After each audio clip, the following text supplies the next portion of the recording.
was once a time where the Medal of Honor series was one of the most revered and respected in the whole industry. Originally pioneered in 1999 by none other than director Steven Spielberg, hot off the heels of Saving Private Ryan and developed by DreamWorks Interactive, the original scope of the series was to offer entertaining yet also educational games set in and around the theatres of the Second World War. Often assuming the role of an elite operative of the Office of Strategic Services, the player was tasked with conducting daring and courageous operations behind enemy lines, sabotaging, assassinating and disrupting the Nazi war machine across Europe, backed by an epic, swirling movie-esque score. Whilst the original two games, Medal of Honor and Medal of Honor Underground, were hugely successful in their own right, being classics of the 5th generation of consoles, the series really hit it out of the park with the third entry, Medal of Honor Allied Assault. Released in 2002 and developed by 2015 Incorporated, and there's more on them later, it was the first time the grand scope of the Second World War had been successfully and realistically portrayed in a video game. Taking very obvious inspiration from the previously mentioned Saving Private Ryan, it pit the player tackling the Nazis once again across Northern Africa, Scandinavia and the beaches of Normandy, all the way into the heart of the Reich itself. It refined the series' trademark arcade gameplay and was a landmark multiplayer shooter. The mission, where the player is sent storming onto Omaha Beach, was of particular importance, not just to the game, but to the entire industry. It absolutely blew people away back in E3 of 2001 for its depiction of the battle, the scale and carnage included, which up until that point had only been seen on film. The people who developed it, and even those who didn't, would later use the sequence as a benchmark for a new series, one that held dire consequences for the future of the Medal of Honor franchise. However, the fate of the series is not at all the core of this video.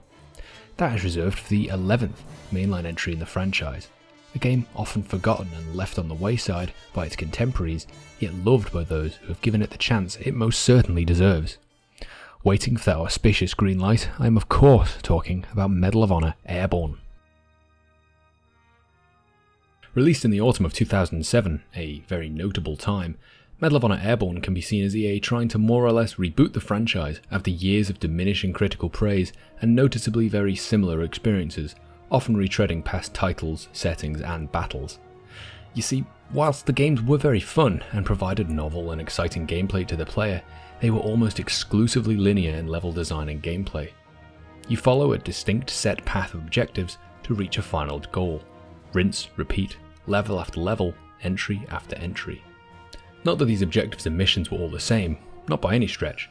One might have you infiltrating a submarine base, another might have you assisting the French resistance in conducting nighttime raids. My point is not that these games were boring, but that by 2007 the gaming industry as a whole had grown tired of these static World War II themed shooters. Fatigue had set in, and for every Medal of Honor European assault there was an hour of victory. Not wanting to move away from the setting that it had made its name on, however, a move that many of its contemporaries were doing, the developers of Medal of Honor had a bold and fresh premise to try and renew some of that excitement and energy that had been lost in the waning year since 2002, enrolling the player in the 82nd Airborne Division and having them drop once again into the battlefields of Europe. This time, however, with larger, non-linear, sandbox-style levels, allowing the player more freedom than ever before to tackle their objectives in whichever order they choose. This was a formula that had already seen some action by the time Airborne rolled around. Spearhead, the first expansion for Allied Assault, had the player assume the role of a soldier in the 501st Airborne Division, and had a similarly explosive introduction to Operation Neptune that the original had, albeit from the air. Another, Medal of Honor Vanguard, released in March 2007 for the PlayStation 2 and Wii, was in some ways a beta test for Airborne, and in others, just a subpar last generation version.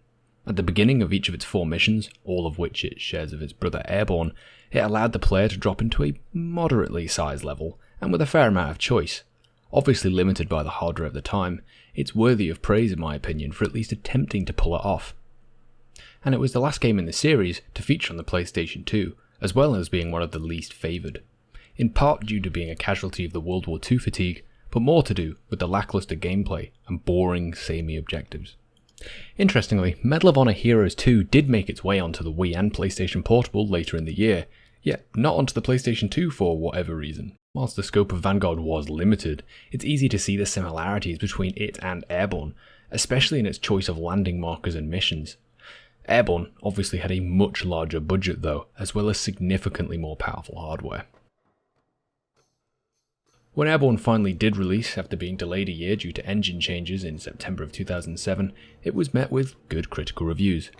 Aggregating at 78 on Metacritic for the PC version, many critics noted the high quality visuals, interesting fresh gameplay and applauded it for seemingly breathing new life into what was otherwise considered a B-level franchise at the time.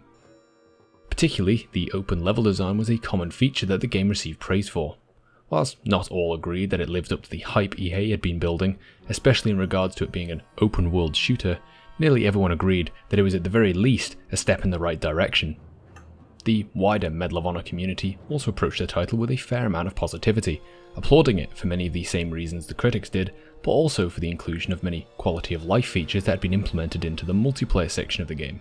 And this should be expected too, as the community had been a constant consideration throughout development, with EA even flying selected members and the press out to early playtest events. It was this feedback from these events that made sure the game released with the features that the community wanted, dedicated servers and the like. All the positivity did come with a notable level of uncertainty though. One review from IC Games, whilst positive, had the following to say, quote, "Medal of Honor Airborne is certainly an improvement on what many perceived as a dying brand. It's not up there yet with the likes of the impending Call of Duty 4, but with a little more innovation and improvements to the online side, we can certainly see a return to grace for the once mighty series." End quote. And another from Game Informer, whilst with a lower score than IC, was still positive and said, quote, "Medal of Honor Airborne sprinkles minor moments of brilliance through a minefield of questionable game design. Fans of the series will experience some memorable gunfights, but if you're a casual gamer looking for a great World War II title, stick with Call of Duty." End quote. Now, ignoring the criticism levied at the gameplay, as we will be discussing that further shortly, there is one standout element to both of these reviews that reflected not only the general consensus among critics, but among the wider gaming market as a whole: Call of Duty. Now, it had long been established that the Call of Duty franchise was the cream of the crop when it came to World War II shooters. It outshone and outperformed all of its rivals, almost from day one. Call of Duty 2 had been a smash hit when it released in 2005 and became an instant classic, even winning multiple Game of the Year awards, and look at how that turned out. The fourth entry in the series, Modern Warfare, was right around the proverbial corner in September of 2007. It was already one of the most anticipated games of the year, if not of the generation, overshadowed only by the colossal Halo 3, which was also set to release around the same time. Compared to these Goliaths, Airborne would have to pull off something incredible. It would have to completely shift focus away from the anticipation these games had managed to cultivate if it ever wanted a chance to be considered one of the major league players again. And you know, I think EA thought they had that something special.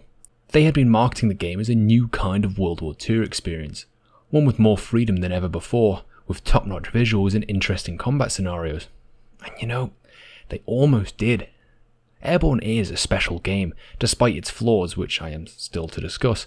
It's just unfortunate that it was developed and released in 2007, before Call of Duty 4. I mean, it can't really be understated the effect that Modern Warfare had on the gaming industry. It completely rewrote the book on not only how an FPS campaign could be written and presented, but more importantly how multiplayer could be. It transformed the way developers tackle online play, turning it more into an RPG with progressions, levels and persistent unlocks. Quick play matches, playlists and lightning fast gameplay secured its place among the pantheon of gaming. Airborne, on the other hand, was still firmly rooted, from its campaign to its multiplayer, in the idiosyncrasies of early to mid-2000s shooter design, despite all it did to try and change that. The missions were all disconnected, more of a series of vignettes as opposed to the grand narrative at the heart of Modern Warfare. And the multiplayer was still your more traditional fare, probably more akin to Call of Duty 3 and Allied Assault than that of 4. Now, this was the real thorn in the side of Airborne. The death of the franchise as a whole only 6 or so years later can be attributed in large part to the unfortunate timing of its release. Furthermore, I would say it's an irony not lost at all on the developers of Modern Warfare that it would be their franchise above all that would be the prophesied Medal of Honor killer. As you may already know, all of the 22 original developers that made up Infinity Ward at the time of its creation had worked on Allied Assault at 2015 Inc. It could even be attributed to those leaving that the Medal of Honor series never managed to maintain its status after Allied assault. But what is Airborne like? Well, that's a good question, because it is no doubt unlike any other World War II shooter you have played. And don't presume that's some kind of hyperbole. Seriously, this game is both fantastic and weird, compelling yet completely baffling. Let's begin with the presentation. Please keep in mind as well that I will not be covering the multiplayer at all during the rest of this retrospective. It has no community anymore, and I never played it back in the day. Slightly annoying, as I have already mentioned it as a reason it didn't do so well, but this video is more focused on why you should be playing it today, and not on why people weren't playing it 13 years ago. For a game that is 13 years old, I personally think that graphically, Airborne holds up remarkably well. The modified Unreal Engine 3 is used to great effect across all aspects of the game. Of course, textures could be better, but the level of detail that each level has is quite honestly impressive, especially for a 2007 game that was released on consoles. In fact, if there's one thing I think this game objectively pulled off far better than Call of Duty 4 ever did, it's the visuals. Each of the 6 missions that the game offers you not only have distinct palettes of colours, but also distinct layouts. It really does feel like you're travelling not only through different countries, but also a number of years. The dark, subdued night raid of Operation Husky really does feel like you're fighting through the relatively undamaged streets of a Sicilian village, with the quaint and very typical Mediterranean dwellings being a stark juxtaposition to the cold metallic visages of anti-aircraft cannons and burning vehicles. Compare that to the last mission in the game, Der Flakturm, the last stand for Germany. Here we see the full scale of Nazi engineering and architecture, a cold totalitarian blend of reinforced concrete and steel, covered in artillery and anti-aircraft emplacements. It towers above Berlin, and the idea of conquering it feels almost impossible when you begin. It is a fitting conclusion to the game, and is far and away the toughest and longest mission to boot. All of the missions between these two have a grand sense of scale to them. Supporting this is the game's superb use of lighting. Airborne manages to nail lighting across every map. I couldn't even imagine what this game would look like if it was anything short of this. I positively adore the way this game looks, and I generally find that hard to say about games developed using the Unreal Engine 3. In my opinion, the way UE3 handles metallic lighting is disgusting. It has this unnatural glint to it that's present in nearly all early games developed using it, and to be honest, plenty later on as well. It's part of the reason I don't think the first 2 Gears games hold up all too well graphically. There's a lot of metal in them, and as a result, lots of glint. It's present in Airborne too, but fortunately never feels too out of place. Weapons and environments are glinty when they need to be, and alternatively non-glinty when they need to be too. This has helped dramatically by the use of bright, defined lighting whenever it's a daytime mission. Operation Market Garden especially is probably my favourite looking level in the entire game. The way the light looks against the bombed out city of the early section with its massive church tower is stunning, even today. Seriously, I played through this game again in order to capture footage for this video, and the moment I jumped out from the plane and saw the city below me, it blew my mind with how well it held up. The visual ace up this game's sleeve, however, is not the impressive lighting, the high quality models, or the scale. What allows this game to look so good, despite being so old, and being built on such dated software, is the fact that it is very subtly stylized. The strive for realism in games has conjured up some impressive visuals, Crisis, Battlefield, hell, even the new Modern Warfare. But there comes a time when visuals no longer look as cutting edge as they once did. It's a natural progression.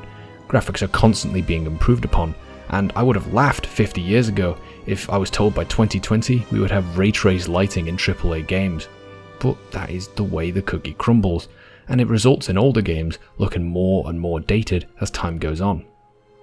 Obviously there are outliers to this. Battlefield 3 and Crisis 2 still hold up almost 10 years later, but come on, there's a reason the original Tomb Raider isn't considered graphically impressive nowadays. Visuals can have drastically longer lifespans, however, if the artists and developers incorporate a level of style into the visuals. Titles such as Mirror's Edge is a perfect example of this. Also built on UE3, that game has a distinct and unique art style of brilliant overexposed whites mixed with contrasting, bright highlights of colour. Whilst some of the models in the game may look a bit dated by the standards of 2020, there's no denying that from a purely visual point of view, the game is in a league of its own. And that's where I think Airborne lies. But before people start jumping into the comments, however, trading about how these games look nothing alike and that there's nothing distinctive stylish about this game at all, let me explain. Yes, Medal of Honor Airborne is no Mirror's Edge when it comes to visuals. The style is still one rooted in realism, as opposed to the more comic book style of a game like Borderlands, for instance. However, there is a noticeable yet subtle stylization to almost every visual caveat. Weapons are big and chunky, grenades explode in a very certain way, and the lighting is used to perfectly mask the inconsistencies and at times flawed texture work throughout the levels. This style carries across into the gameplay too. As I've just mentioned, all of the weapons are big and chunky, delivering satisfying audio reports and a healthy amount of recoil. It's the enemies though that carry the most in terms of gameplay. Each unit is noticeably distinct from one another, and generally have varied loadouts as well. Apart from the typical foot soldiers, Black Shirt, Wehrmacht and Waffen-SS for example, the game also includes some more unusual units. The Nazi Storm Elites and Panzerschreck troops for example are pretty much completely fictitious. Christ, the Storm Elites carry around a fucking MG42 and can survive multiple direct explosives. The visual design of these units is also slightly cartoony, with sharp angles and mean faces, something which the whole franchise has done to be fair, especially Allied Assault. And these are not your typical looking World War II FPS enemies, that's for sure. And goddamn, does the light reflecting off the helmets not look amazing. I don't know why more people don't mention it. Apart from that though, I couldn't tell you exactly what it is about the visuals as a whole to make them not as dated as they certainly could be, but I'm fairly confident that it is at least something to do with these. Again, it's subtle, but it's the only explanation that I could find as to why the visuals hold up as well as they do, almost 13 years on. The music is another remarkably important element to the presentation of Airborne. Michael Giacchino returns after serving as primary composer for most of the series, and delivers yet another phenomenal soundtrack. Swirling orchestral scores are the bread and butter of the series, and this entry is no exception. Expect horns, strings, and bass-heavy percussion to join you in your campaign across Europe, with subtle, quiet movements in the brief periods of respite, and grand, epic hits in the heat of battle. It's arguable that the music of Mr. Giacchino is some of the most legendary in the entire industry. Each of the game's 6 fairly lengthy missions, not counting the tutorial, start in the same way. A briefing. Your commanding officer tells you and your fellow comrades the details of the upcoming mission, with a slideshow of points of interest, potential enemy threats, and a map showing you the best locations to land. These briefings are short and sweet, doing their best to give you as much information as possible in a short amount of time. You're then given the option of choosing your loadout, 2 primary weapons and a secondary, with the default selection being what the game dictates is a good idea to use based on the mission ahead. You're never forced into anything though, and by the 3rd mission you have a pretty substantial arsenal to choose from the Thompson submachine gun to the Gewehr 43 semi-automatic rifle and more. The game offers you a varied selection of equipment that you can choose to tackle your objectives. Obviously, there are weapons that are superior to others. The STG-44 for example is basically the best weapon in the game, effective at nearly all ranges and unlocked early in the campaign to boot. But again, you're never forced to use it every time. Fancy going up close and personal? Equip the trench shotgun and Thompson. Well, maybe you aren't sure, and you want to have something suited for either. Well, no problem. Try the Gewehr 43 or the MP40 for a balanced loadout. The freedom this admittedly basic loadout selection offers is pretty good, and is one of my personal favourite things about the game as a whole. It was such a rarity back in 2007 for this kind of system, and it still is now. It's one of a few features in this game that is really reminiscent of the Delta Force series, released back in the late 90s and early 2000s, along with the open-ended maps. Once the loadout has been selected, the level loads and starts. Beginning with a quote from a famous general or airborne veteran, you then awake on the drop plane, usually with some kind of exciting or dangerous build-up to the green light and eventual jump. It's absolutely worth mentioning as well, as is usual with the Medal of Honor games, the voice acting and sound design of Airborne is wonderful. Explosions, gunfire and the music is the best in the series, and the intros on the plane are the finest example of it working its audio magic, from the low rumble of the engines to the sharp metallic twang of incoming fire and subsequent shouts of the men around you. It all comes together to form an almost manic cacophony of sound, one which perfectly captures what must have been a terrifying experience.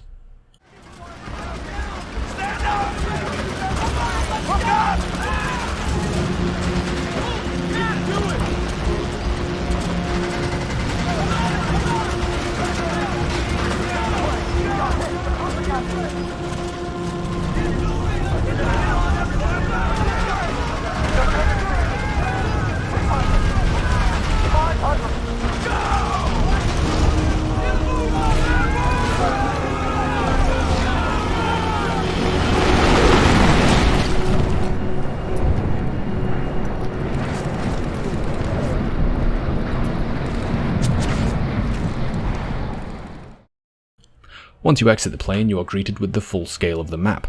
Green smoke indicates the safe areas to drop, but don't think that's where you have to land. Keeping with the idea of player choice, you are free to go more or less anywhere you like. Rooftops, alleys, directly on objectives, the choice is yours. What's worth bearing in mind, however, is that if you're going for areas not marked with green, especially on the higher difficulties, you must stick your landings correctly. Greased is the best outcome, and is not hard to achieve once you play through the tutorial level. It allows you to have your weapon readied almost as soon as you touch down, ready to fight. Flared is alright, being fairly quick, but botched is by far the worst. Botching a landing will result in you falling to the floor, after which you must pick yourself up, take off your paragear and then ready your weapon. I'm sure you can imagine how that might turn out if you're surrounded by the enemy. Once you have made it to the deck, however, your objectives are yours to complete as you choose. Some missions such as Husky have a few simple objectives, easing you into the process, but towards the end of the game on missions such as Varsity and Flak Term, you may be presented with over 6 with varying degrees of difficulty. The actual on-the-ground gameplay is mostly your standard fare, lots of enemies to shoot and generally a healthy supply of ammunition. If you drop into the designated safe zones, which is highly recommended on the later levels, the feeling of fighting as part of a greater unit is actually rather compelling. Your brothers in arms will descend around and make their way up to the objectives alongside you. As covered, the game is also pretty open, so landing on a roof if you want to is certainly an option, providing support for your squad mates below. The sense of verticality in this title is phenomenal. So many of the maps have areas of high ground that you can strategically drop onto and provide sniper cover. The Flak Term is just one massive tower, and the game does an incredible job at making you feel like you're already battling over the burned, razed streets of Berlin. The skirmishes that take place en route to objectives make you feel like you're actually fighting as part of the bigger picture too, even if you have to do most of the hard work. And the placement of enemies isn't boring. They won't just be behind machine gun nests, but rather in houses, behind cover and shooting out of windows and doors. Engagement will often feel more immersive than it really has any right to be. The hardest difficulty, whilst flawed, is how this game should be played in my opinion. It forces you to use cover available to you and utilise the often maligned but honestly useful lean mechanic. Leaning feels like a relatively odd choice for a series such as this. It offers full two-dimensional movement in any direction whilst aiming down sights, but it really does come in handy for getting low behind cover and peeking around corners when fighting through interiors. It's not perfect though. On PC, which is the platform I played on, I couldn't seem to get it to not just lean all the way out, as opposed to smaller incremental leans that are possible when you're using a controller. And this can and will annoy the hell out of you when you're playing, I guarantee it. You might just want to lean slightly above cover to get a shot off, but will end up pretty much fully exposed and ripped to shreds by an MG42 before you know it. You can hold the sprint key whilst leaning to move whilst aiming down sights, retaining the angle you may be tilted, which is a workaround most of the time, but most of the nuance of the controller is lost when using a mouse and keyboard. The other controls, however, function exactly as you would expect them to. WASD to move, and the mouse to aim, run-of-the-mill stuff. The G key does a quick switch to grenades, of which there are only 2 types, the American Mark II and the German stick grenade, although there is a special anti-tank grenade you obtain about 3/4 of the way through.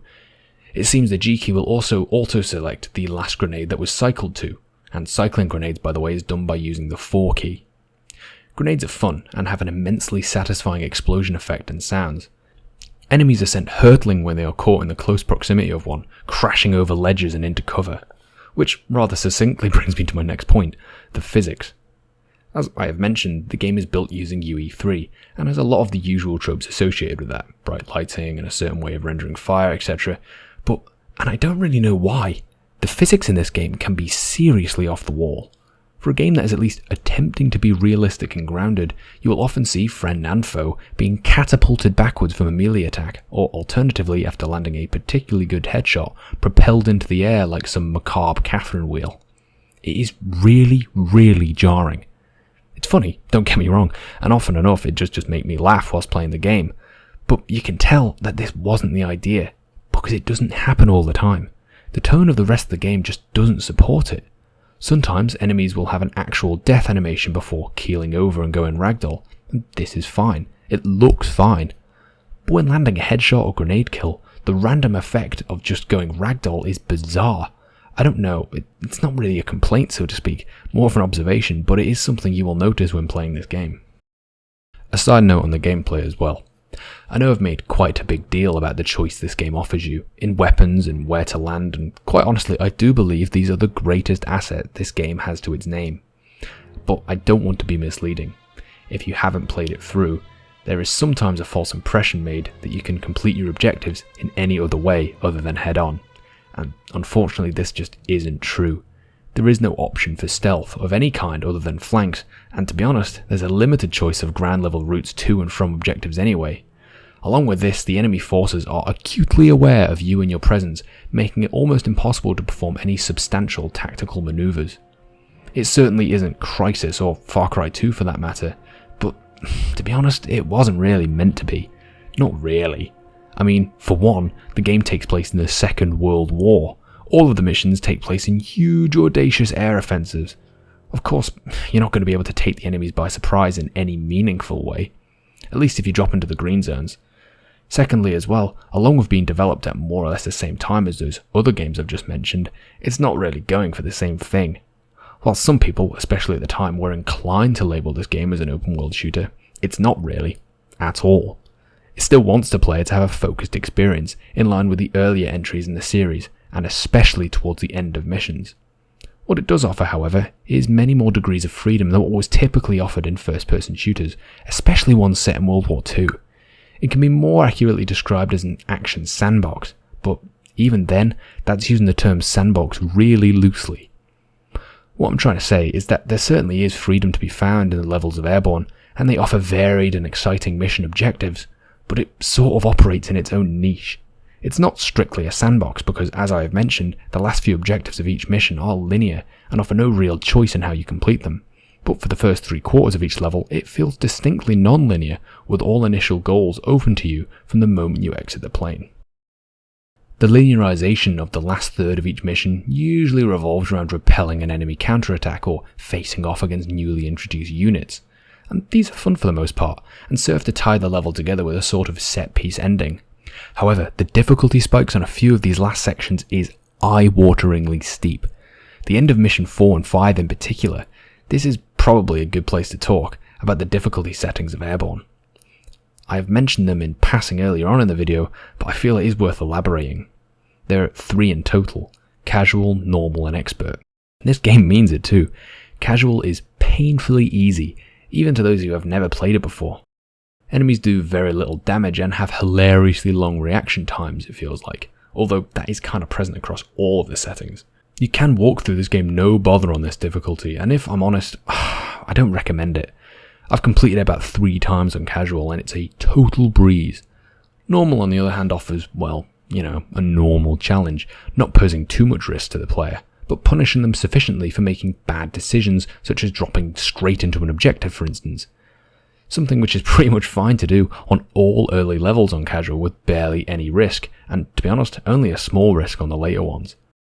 Expert though, is where this game decides it stops wanting to be so friendly.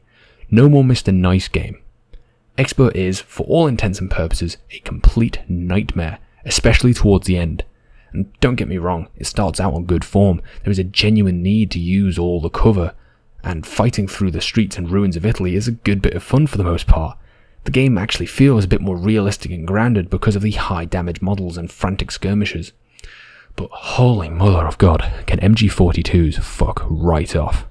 They will absolutely shred you if you even so much as look at them funny, and the later on in the game you are, the more of them you must contend with. The worst being, of course, the MG42 wielding elite soldiers, who are nearly always aggroed on you anyway, and will give no remorse as to just wiping you off the face of the earth. I know, it's kind of realistic. They were known as Hitler's buzzsaw after all, and could spit hot lead at over 1200 rounds per minute. But this isn't a sim game, and the at times frantic AI doesn't really assist with any realistic atmosphere the game might be attempting to portray.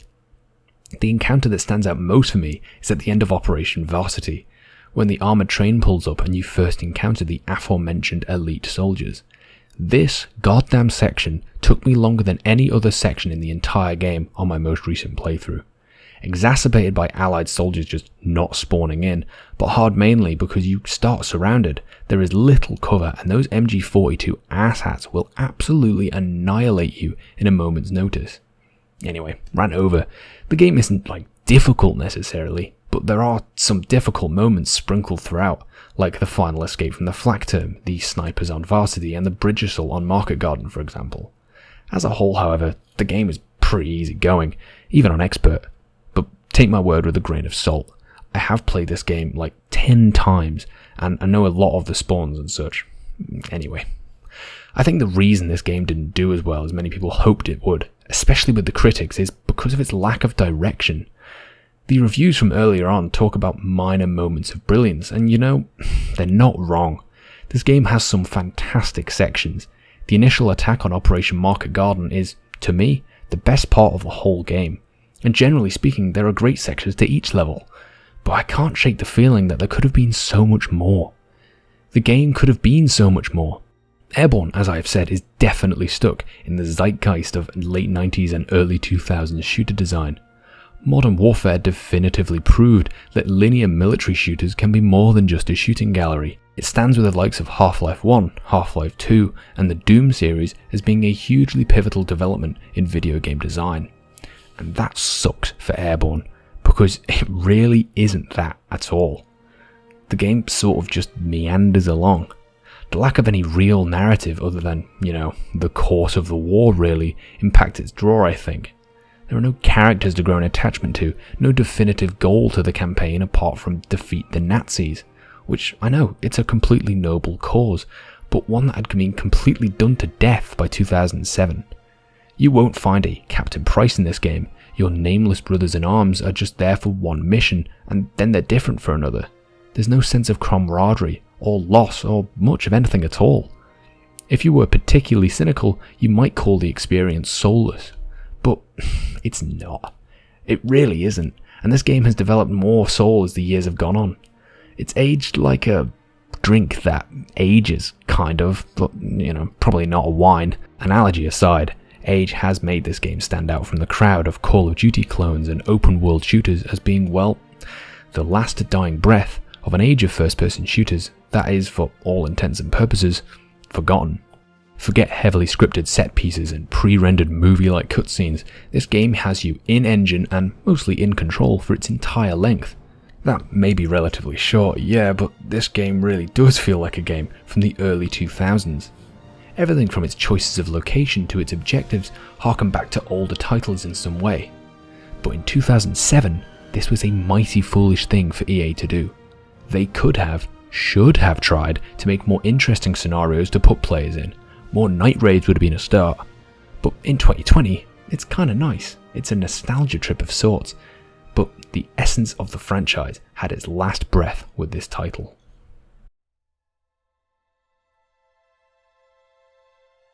In conclusion, Airborne is a fantastic game. It's the second best Medal of Honor game behind Allied Assault, and that's no small feat in my opinion. Second best to that game is still pretty bloody great. It does just enough right, and has just enough fresh ideas to draw anyone to play it. From the initial drops to the storming of enemy fortifications and fighting in genuinely interesting vertical environments is an experience that pretty much is unmatched by any other World War II shooter made before or since. So I enamor you to go and play this game. If you grew up in the 90s and want an experience that harkens back to Allied Assault or even the first Call of Duty, this is the game for you. And it still looks good, so bonus. And it may be flawed, and believe me, it is flawed. But if you can accept that and just enjoy the game for what it is, I promise you, you'll have a quality time. For all those that made it this far, thank you for watching. I made an active attempt at writing and presenting this video in a more casual style, less of the rigidity found in my last video. If you enjoyed this style, please let me know, and if you didn't, let me know too. I'm always looking to improve the channel and feedback is king. Tell your friends about it, and if you enjoyed it, don't forget to like and subscribe. Cheers.